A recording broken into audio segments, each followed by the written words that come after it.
नमस्कार, मी कुमारी रोशनी सहदेव मेश्राम, मुक्काम पोस्ट नेर, तालुका नेर, जिल्हा यवतमाळ.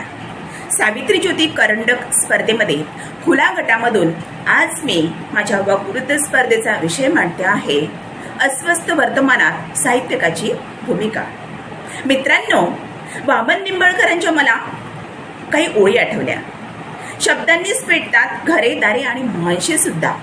शब्दच विझवतात आग ही. शब्द नसते तर पडल्या नसत्या आगीच्या ठिणग्या आणि वाहले नसते आसवांचे महापूर.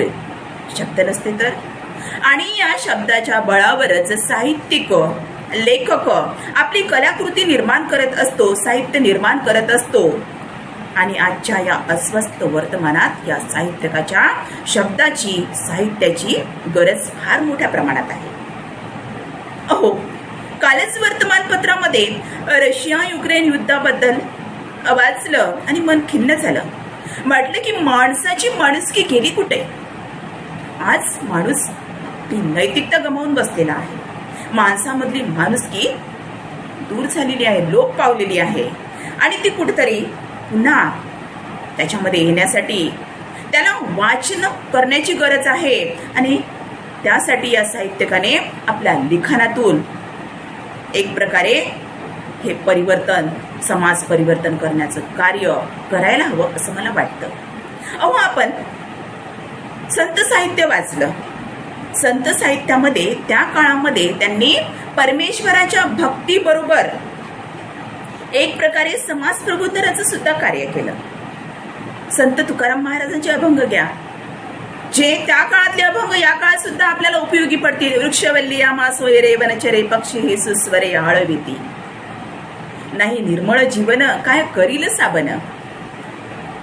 असे कितीतरी उपदेश देणारे त्यांचे अभंग आहे. केवळ संत तुकाराम महाराजांचेच नाही तर जे जे संत होऊन गेले त्यांनी हेच कार्य केले की जे जे आपण असे ठावे ते इतरांशी सांगावे, शहाणे करून सोडावे सकळ जन. मग आजच्या या साहित्यकाने सुद्धा आपल्या लेखणीला एक प्रकारे धार देऊन लिखाण केलं पाहिजे आणि एक प्रकारे समाज परिवर्तनाचं कार्य मोठ्या प्रमाणात केलं पाहिजे असं मला वाटतं. अहो, आज माणूस माणसापासून दूर होत चाललेला आहे.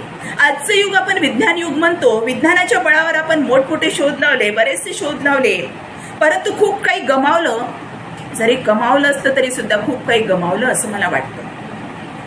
आणि हेच काय काय गमावलं याची आणि काय काय कमावलं याची जर तुम्ही गोळाबेरीज केली तर नक्कीच आपण जास्तीत जास्त गमावलं हेच आपल्याला दिसेल. माणसामधली माणुसकी, नैतिकता, शील या गोष्टी आज कुठेतरी आपल्याला दिसून येत नाही. आणि आपल्याला हे जर परिवर्तन अपेक्षित असेल तर याच्यामध्ये महत्वाची भूमिका ती साहित्यकाची आहे, लेखकाची आहे, कवीची आहे. त्यांनी आपल्या साहित्याच्या माध्यमातून हे परिवर्तन, समाज प्रबोधनाचं कार्य केलं पाहिजे. आपल्यामध्ये जे जे चांगले असे संदेश आपण लिखाणाच्या माध्यमातून जर देऊ शकत असू तर ते निश्चितच दिले पाहिजे. असं म्हटलं जाते की जे न देखे रवी ते देखे कवी. एवढं सामर्थ्य जर या कवी लेखकामध्ये असेल तर निश्चितच त्याने आपल्या या लेखणीच्या बळावर लिखाण केलं पाहिजे. आणि या लिखाणाच्या आधारे या अस्वस्थ वर्तमानाला स्वस्थ केलं पाहिजे. एक प्रकारे समाज प्रबोधनाचं कार्य केले पाहिजे असं मला वाटतं.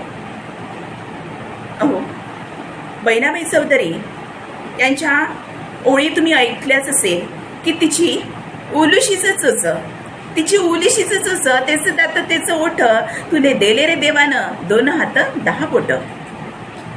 एवढं सगळं आपल्याजवळ असताना, बुद्धी आपल्याजवळ असताना त्याचा फायदा आपण इतरांसाठी केला पाहिजे.